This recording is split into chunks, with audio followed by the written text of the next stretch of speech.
नमस्कार, स्वागत है आप सभी का। चूंकि मॉर्निंग प्राइम आप देख रहे हैं, मैं हूं हितेश व्यास और 8 बज चुके हैं। बिल्कुल, तो 8 बजे के बुलेटिन की शुरुआत करते हैं। गुड मॉर्निंग मध्य प्रदेश में सबसे पहले हेडलाइंस का रुख करते हैं। लोकसभा चुनाव के दूसरे चरण के लिए नामांकन की आज अंतिम तारीख। 26 अप्रैल को दूसरे चरण में 89 सीटों पर होगी वोटिंग। छत्तीसगढ़ की 3 और एमपी की 7 सीटों पर मतदान। मुख्यमंत्री डॉक्टर मोहन यादव आज 3 जिलों का करेंगे दौरा। बैतूल, नर्मदापुरम में पार्टी प्रत्याशियों के नामांकन रैली में होंगे शामिल। दमोह में स्थानीय कार्यक्रम में करेंगे शिरकत।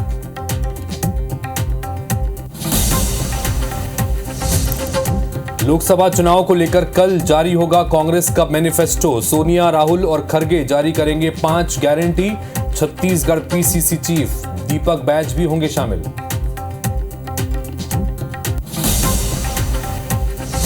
बीजेपी के मिशन 400 पार को नाकाम करने में जुटा विपक्ष। 6 अप्रैल को भोपाल में होगी इंडी गठबंधन की बैठक। एमपी लीडरशिप की मीटिंग में बनेगी रणनीति।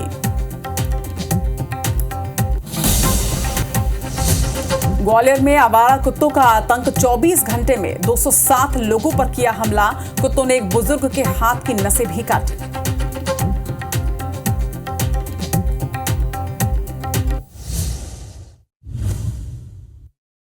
प्रायोजक हैं राजयोग पेन। खुशियां आपकी, रंग हमारे।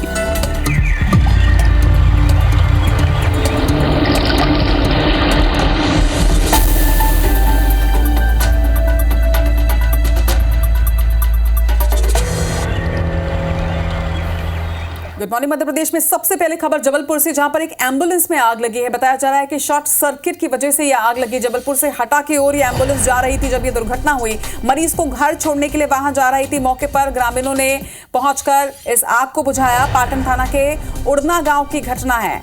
तो मरीज को घर छोड़ने जा रही थी एम्बुलेंस जब ये घटना हुई। तस्वीरें भी आप देखिए, जबलपुर की ये तस्वीर है। शॉर्ट सर्किट की वजह से आग लगना बताया जा रहा है एम्बुलेंस में। और गनीमत रही कि किसी तरह की कोई जनहानि नहीं हुई, क्योंकि जिस वक्त आग इस एम्बुलेंस में लगी उस वक्त एम्बुलेंस में एक डॉक्टर के साथ ही स्टाफ और ड्राइवर के साथ में एक मरीज भी मौजूद था। बड़ी घटना हो सकती थी, लेकिन आसपास के लोगों की सहभागिता से, उनकी जागरूकता से एक बड़ी घटना यहां पर टल गई। लोगों ने जब आग लगा हुआ देखा तो तुरंत मदद के हाथ आगे बढ़ाए और आसपास के लोगों की मदद से ही एम्बुलेंस में लगी इस आग को बुझाया गया। एम्बुलेंस में आग लगी थी, तस्वीरें आप देख रहे हैं। शॉर्ट सर्किट वजह बताई जा रही है और आग जिस तरह से लगी थी, गनीमत रही कि एक बड़ी घटना यहां पर टल गई। जबलपुर से हटा की ओर ये एम्बुलेंस एक मरीज को लेकर जा रही थी, लेकिन बीच रास्ते में ही इसमें आग लग गई, जिसके बाद मौके पर मौजूद ग्रामीणों ने मिलकर इस आग को बुझाया।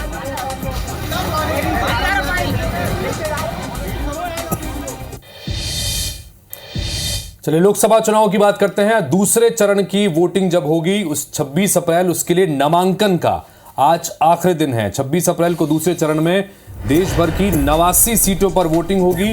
दूसरे चरण में छत्तीसगढ़ की 3 सीटों पर मतदान होने जा रहा है। कांकेर, राजनांदगांव, महासमुंद में नामांकन का आज आखिरी दिन है।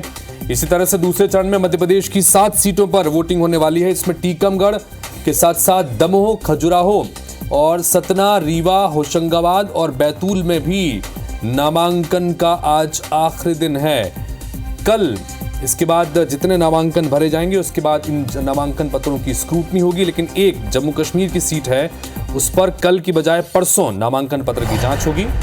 8 अप्रैल तक नाम वापसी हो सकेगी और उसके बाद 26 अप्रैल को मतदान और 4 जून को मतगणना। याद रखिए, मतगणना यानी 4 जून के दिन आपका अपना नंबर 1 न्यूज चैनल IBC 24 सबसे पहले नतीजे आपके सामने रखेगा। लिहाजा 4 जून को दिन भर IBC 24 के साथ में बने रहिए। लेकिन आज का दिन इसलिए महत्वपूर्ण क्योंकि दूसरे चरण के नामांकन का आज अंतिम दिन है।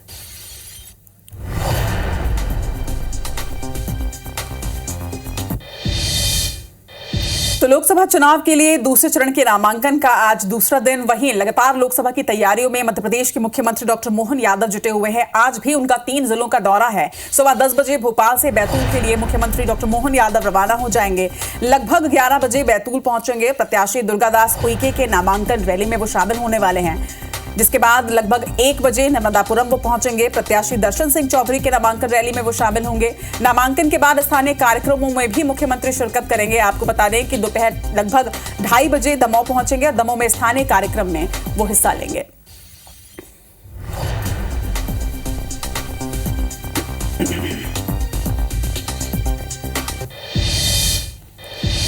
तो एक तरफ दूसरे दौर का नामांकन और उसको लेकर चुनाव प्रचार का अभियान, तो दूसरी तरफ बीजेपी मैनिफेस्टो को लेकर भी लगातार मंथन कर रही है। बीजेपी मैनिफेस्टो कमेटी की दिल्ली में बैठक होने वाली, जिसमें राजनाथ सिंह इस बैठक की अध्यक्षता करेंगे, जो कि मैनिफेस्टो कमेटी के अध्यक्ष वही हैं। इस दौरान सीएम डॉक्टर मोहन यादव भी इस बैठक में शामिल हो सकते हैं। पूर्व सीएम शिवराज सिंह चौहान भी शामिल होंगे और कमेटी के दूसरे सदस्य भी इस बैठक में शामिल रहेंगे। बैठक में खास तौर पर ज्ञान फॉर्मूले पर फोकस किया जाएगा। पिछले दिनों प्रधानमंत्री नरेंद्र मोदी ने एक चुनावी कार्यक्रम के दौरान ये ज्ञान का खास तौर पर जिक्र किया था, जिसमें अलग अलग वर्गों को ध्यान में रखते हुए, उसको फोकस करते हुए मैनिफेस्टो तैयार होगा, जिसमें गरीबों की बात होगी, युवाओं की बात होगी, आदिवासियों की बात होगी और इन सबको न्याय दिलाने को लेकर बात बीजेपी करेगी।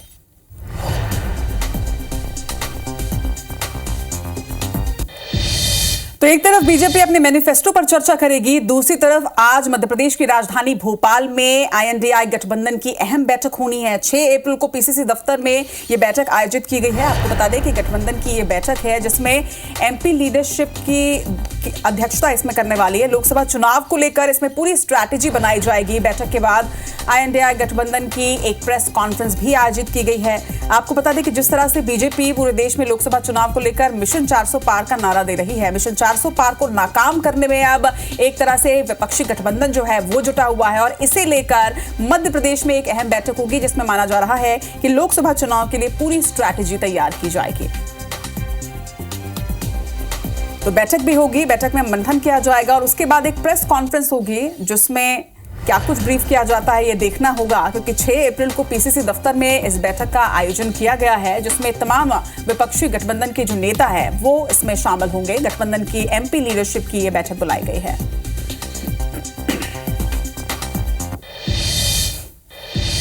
बिल्कुल, तो जैसा अभी रचना ने आपको बताया कि मिशन 400 के लक्ष्य को पाने के लिए भारतीय जनता पार्टी पूरी रणनीति पर काम कर रही है। मध्य प्रदेश की सभी 29 सीटों को जीतने का लक्ष्य भी पार्टी लेकर चल रही है और इसको लेकर क्लस्टरवार सीटों का बंटवारा किया गया है। क्लस्टर बैठकें हो रही हैं। पार्टी के राष्ट्रीय अध्यक्ष जगत प्रकाश नड्डा ने बुधवार शाम को इंदौर क्लस्टर की बैठक ली और पार्टी नेताओं पदाधिकारियों को जीत का मंत्र दिया। बैठक में इंदौर, खंडवा, झाबुआ, धार और खरगोन लोकसभा संसदीय क्षेत्र के प्रत्याशी और कोर कमेटी सदस्य, लोकसभा प्रभारी और अन्य पदाधिकारी मौजूद रहे। वहीं डॉक्टर मोहन यादव सतना से अपना चुनावी दौरा पूरा करके इंदौर बैठक में शामिल होने के लिए पहुंचे। इस बैठक में राष्ट्रीय अध्यक्ष का जोर उन सीटों पर रहा जहां उन्हें बीजेपी कमजोर नजर आ रही है और कांग्रेस के मजबूत होने की रिपोर्ट मिली है। इनमें धार, खरगोन और रतलाम झाबुआ 3 सीटें शामिल हैं, जिस पर बाद में भी सीएम डॉक्टर मोहन यादव के साथ राष्ट्रीय अध्यक्ष ने बैठक की है। बैठक में इन सीटों को जीतने को लेकर मंथन किया गया है। इंदौर संभाग के क्लस्टर की आज बैठक थी, जिसमें हमारे सारे प्रमुख लोग आए थे। माननीय राष्ट्रीय अध्यक्ष जी का मार्गदर्शन हुआ है और लोकसभा के चुनाव में सबको प्राणपण से काम करना है। सीधा हमारा जो अभियान होता है वो पोलिंग बूथ का, पोलिंग बूथ पे कार्यकर्ता जाएं और हितग्राही से संपर्क करें, मतदाताओं से संपर्क करें और देश हित में कौन सी पार्टी है इसके बारे में जरूर जनता के बीच में जाकर चर्चा करें। लोकसभा चुनाव को देखते हुए अब दिग्गजों का मध्य प्रदेश दौरा भी शुरू हो चुका है। फिलहाल राष्ट्रीय अध्यक्ष जेपी नड्डा दौरे पर है। दूसरी तरफ प्रधानमंत्री नरेंद्र मोदी भी आने वाले दिनों में मध्य प्रदेश का दौरा कर सकते हैं, संभावित है उनका दौरा। 7 अप्रैल को बताया जा रहा है कि प्रधानमंत्री नरेंद्र मोदी का जबलपुर दौरा हो सकता है। वहीं 9 अप्रैल को बालाघाट के दौरे पर प्रधानमंत्री नरेंद्र मोदी लोकसभा चुनाव के मद्देनजर आ सकते हैं। तो लोकसभा चुनाव अब शुरू होने को ही है और लोकसभा चुनाव की तैयारियों में बीजेपी जुट चुकी है। एक तरफ मैनिफेस्टो की मीटिंग, दूसरी तरफ क्लस्टर्स मीटिंग और इस बीच दिग्गजों का दौरा अब पूरे देश में शुरू हो जाएगा। प्रधानमंत्री नरेंद्र मोदी मध्य प्रदेश के दौरे में आ सकते हैं, जहां एक तरफ जबलपुर का दौरा उनका संभावित बताया जा रहा है तो दूसरी तरफ बालाघाट का दौरा भी वो करने वाले हैं।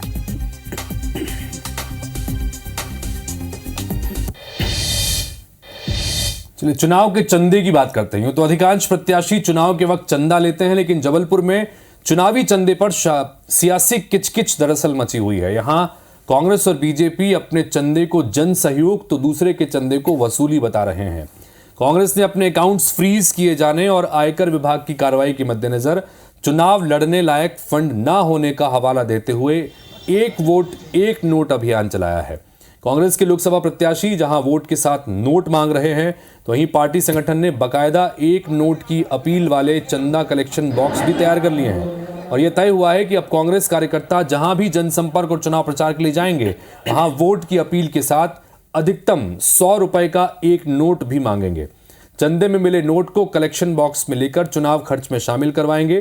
कांग्रेस इस अभियान के जरिए बीजेपी के खिलाफ आक्रामक चुनाव प्रचार की रणनीति बना रही है।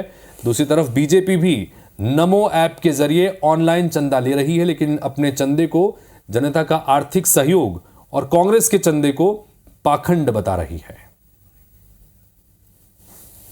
कि मोदी सरकार जिस तरीके से लोकतंत्र को समाप्त कर रही है, बहुत बड़ा आम जनता का हुजूम कांग्रेस के पक्ष में आया है। और आप देखेंगे एक नोट एक वोट नारे के साथ जबलपुर का हमारा लोकसभा के प्रत्याशी भाई दिनेश यादव जी भारी मतों से जबलपुर लोकसभा का चुनाव जीते। प्रत्याशी इस समय पर बनाए गए हैं जो अपनी ताकत और क्षमता से चुनाव लड़ सकते हैं, लेकिन कांग्रेस और पाखंड एक दूसरे के पूरक हैं कि 10 रुपए और 5 रुपए लेकर वो ये दिखाने की कोशिश कर रहे हैं कि वो निरीह है।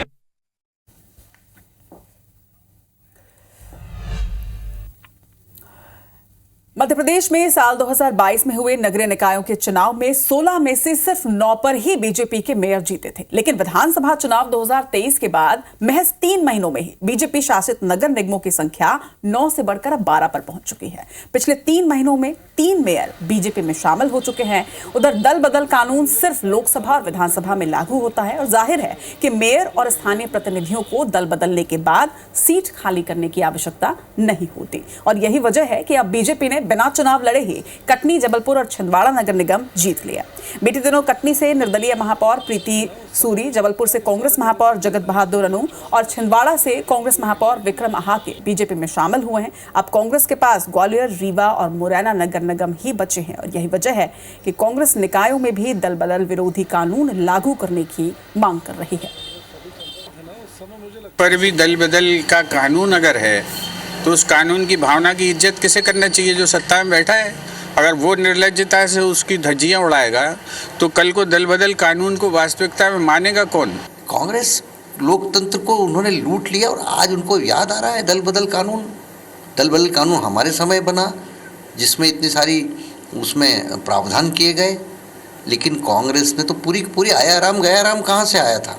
इसलिए कांग्रेस का ये डूबती नैया को कोई भी तारणहार नहीं हो सकता इसका।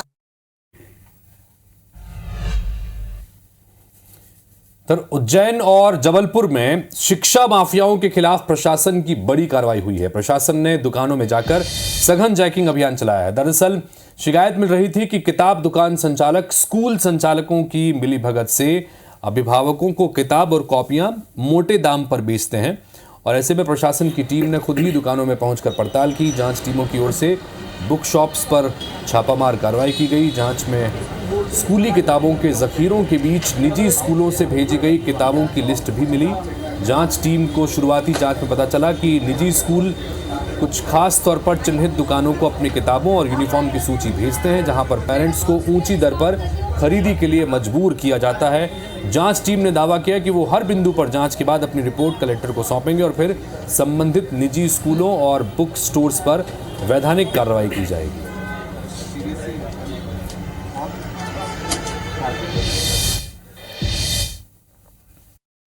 नियम यह है कि एक विद्यालय की पुस्तक किसी एक दुकान, 2 दुकान, 3 दुकान पर उपलब्ध नहीं होना चाहिए।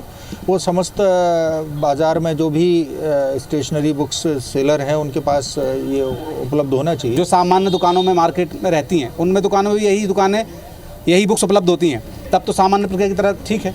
अदरवाइज फिर इस पर कार्रवाई स्कूल के विरुद्ध की जाएगी। प्रथम दृष्टया हमें ऐसा लगता है कि एक दोनों प्राइवेट संस्थाओं की और बुक सेलर्स की मिलीभगत प्रतीत हो रही है। स्कूलों द्वारा चलाया जा रहा है और वो बुक सेलर द्वारा बेची जा रही है। वो भी एक जांच के विषय है। हम जांच करके पूरा प्रतिवेदन कलेक्टर महोदय को प्रेषित करेंगे। और ग्वालियर में सिलेंडर ब्लास्ट मामले में अपडेट आपको दे दे। माता पिता के बाद अब इस पूरे मामले में बेटे ने भी दम तोड़ दिया है। इलाज के दौरान बेटे की भी मौत हो गई है। बुधवार रात 5 साल के बच्चे कान्हा की इलाज के दौरान मौत हुई। 29 मार्च को सिंधिया नगर में सिलेंडर ब्लास्ट हुआ था। ब्लास्ट के बाद आगजनी में 5 लोग झुलस गए थे। 30 मार्च को पत्नी राम बेटी, 31 मार्च को पति अवधेश की मौत हो गई थी। 2 बेटियों का जयारोग्य के आईसीयू में इलाज चल रहा था। 5 साल का बेटा अब काल के गाल में समा गया है। 5 साल के मासूम की भी इस घटना में मौत हो गई है। ब्लास्ट के बाद आगजनी में 5 लोग झुलसे थे। अब इलाज के दौरान मासूम ने भी दम तोड़ दिया है। तो ग्वालियर में सिलेंडर ब्लास्ट का ये मामला, जिसमें झुलसे दंपत्ति की पहले ही मौत हो चुकी है और अब 5 साल के बेटे की भी मौत हो गई है।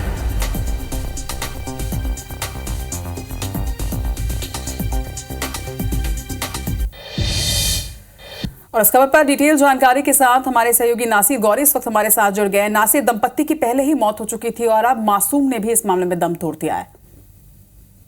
जाहिर सी बात है, 29 मार्च को ये घटना हुई थी और जब से जो उनका बेटा था वो जिंदगी और मौत की जंग लड़ रहा था, 5 साल का कान्हा, और कल देर रात उसने दम तोड़ दिया है।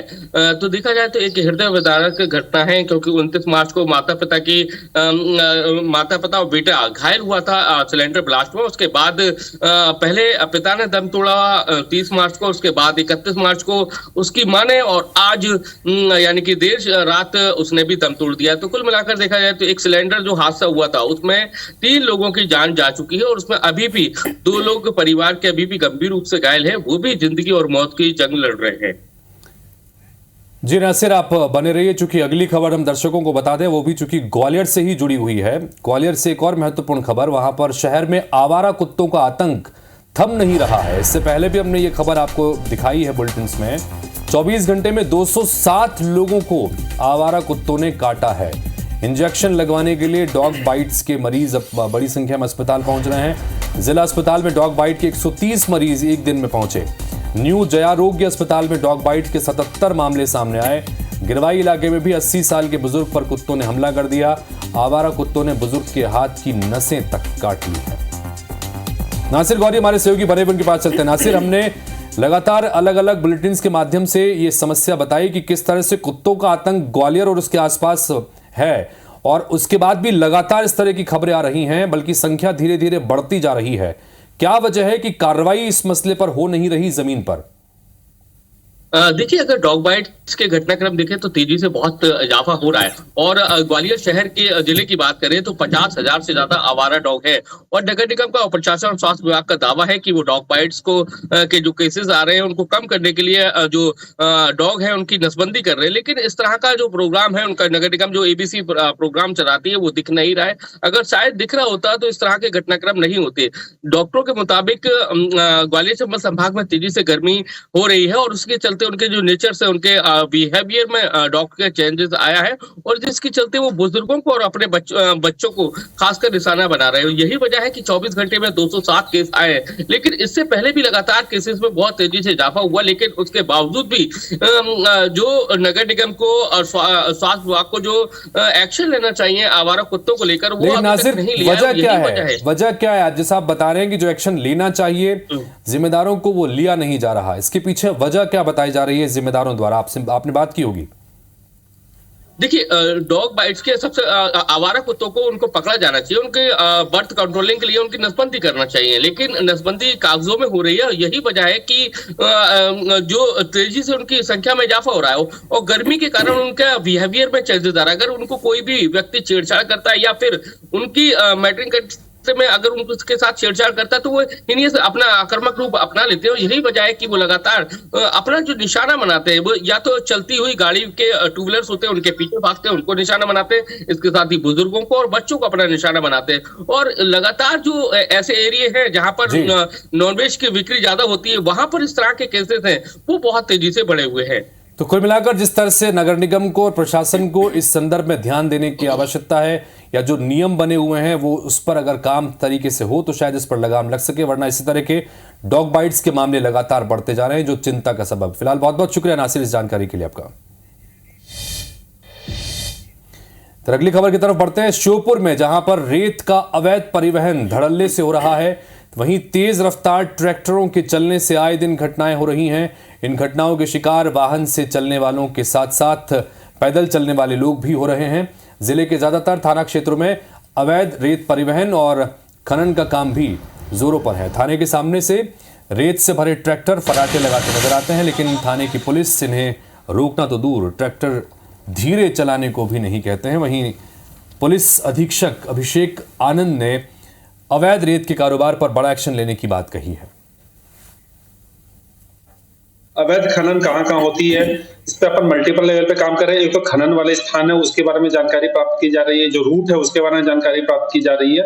और इसमें साथ ही मैं आपके चैनल के माध्यम से ये भी बताना चाहूंगा कि जो भी खनन के इस तरह का अवैध खनन कर रहे हैं उनको ये सख्त हिदायत दी जाती है कि अगर इस तरह की कार्रवाई में उनकी संलिप्तता पाएंगे तो उनके खिलाफ पुलिस और प्रशासन कड़ी से कड़ी कार्रवाई करेगी। लोकसभा चुनाव के लिए दूसरे चरण के नामांकन का आज आखिरी दिन है। दूसरे चरण में छत्तीसगढ़ की 3 सीट कांकेर, राजनांदगांव और महासमुंद में 26 अप्रैल को वोटिंग होगी। कल कांग्रेस का घोषणा पत्र जारी होगा। घोषणा पत्र में 5 न्याय और 25 गारंटी होगी। मल्लिकार्जुन खड़गे, सोनिया गांधी, राहुल गांधी मौजूद रहेंगे। दीपक बैज भी शामिल होंगे। राजनांदगांव जाएंगे सीएम विष्णुदेव साय। दोपहर 12 बजे राजनांदगांव रवाना होंगे सीएम साहब। बीजेपी प्रत्याशी संतोष पांडे के नामांकन रैली में होंगे शामिल। दोपहर 3 बजे सीएम साहब बिलासपुर में बीजेपी कार्यकर्ता सम्मेलन में शामिल होंगे। चुनाव को लेकर कार्यकर्ताओं से मुलाकात कर उत्साह बढ़ाएंगे। 2 दिग्गजों का छत्तीसगढ़ दौरा है। 6 अप्रैल को गृह मंत्री अमित शाह कवर्धा आएंगे। बीजेपी प्रत्याशी संतोष पांडे के पक्ष में प्रचार करेंगे। 8 अप्रैल को पीएम मोदी बस्तर में जनसभा को संबोधित करेंगे।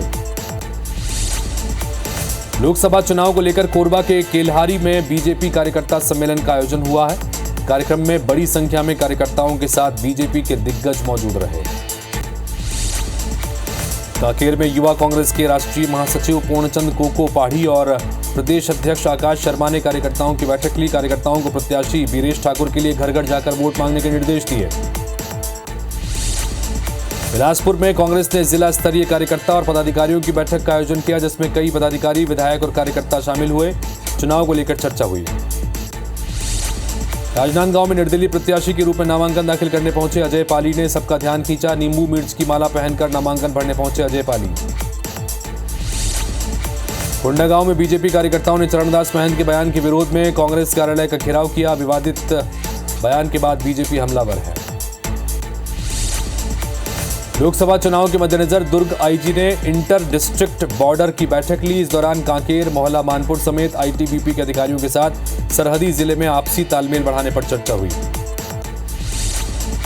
यस बैंक में अवैध खाते खुलवाकर करोड़ों के लेन देन के मामले में हाईकोर्ट में सुनवाई हुई। आयकर विभाग ने बताया कि जुर्माना लगाने के बाद मामले को क्लोज कर दिया गया है। बिलासपुर हाईकोर्ट ने दुष्कर्म पीड़ित बच्ची के परिजन को 2.5 लाख रुपए मुआवजा तत्काल देने का आदेश जारी किया। यह राशि जिला विधिक सेवा प्राधिकरण के जरिए दी जाएगी। जशपुर के फरसाबहार तहसील का रिश्वतखोर क्लर्क मोहन भगत को सस्पेंड कर दिया गया है। हितग्राहियों से वसूली के लिए उनके घर पहुंचा था क्लर्क। जानकारी मिलने पर वरिष्ठ अधिकारी ने कार्रवाई की।